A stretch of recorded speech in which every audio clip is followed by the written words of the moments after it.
Yung tahong na paborito ko, ito yung napakasarap mga idol. Siyempre, konti lang yung mantika kailangan natin dito. Hindi naman din importante na marami. Tapos gagamit tayo ng used oil para di sayang yung mantika natin. Para walang sayang kasi mahal na mantika mga idol. Ay, ano bang mga idol dito?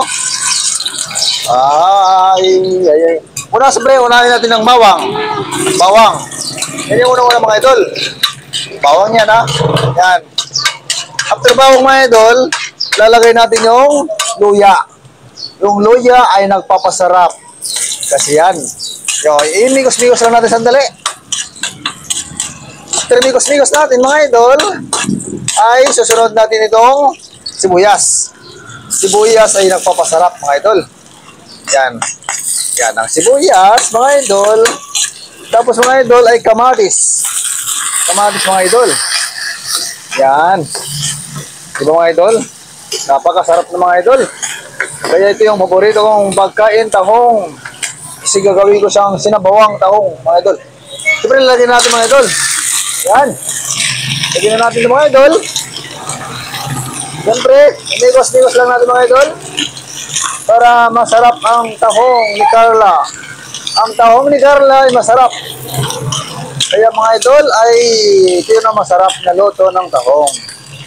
Ay lagyan lang natin ng sabawan natin mga idol para masarap mga idol ha.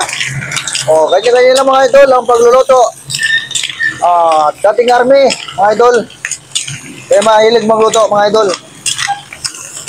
O iba mga idol. Ilan natin na mag-isa-isa. Kasi ito kaya galing sa rep. Matagal ito maluto. Yan, para minutes sa mga idol. Oh, masarap na to mga idol. Yes, mga idol.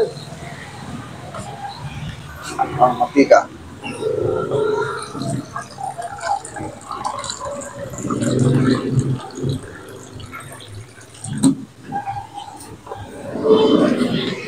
Sino sa inyo marunong kumanta? Bibigyan ko ng 5. Sino marunong kumanta? Bibigyan ko ng 5 o 20 na lang. Ha? Marunong kumanta? Bigyan ko ng 20. Basta marunong kumanta. O, 20 na mabigay ko. 20 ba? Basta marunong kumanta. Katanong kanta? Hindi ka maram? Bakit? Ba't di ka maram? Sayang daw. Sayang 20. 20 atag ko eh. Ba? Di ka maram kumanta? Ha? Kantala na kayo para maupay. Oh. Jess, parang tutubig Jess. Jess, 3. Mga ano? Dalawang ba? Dalawang ba?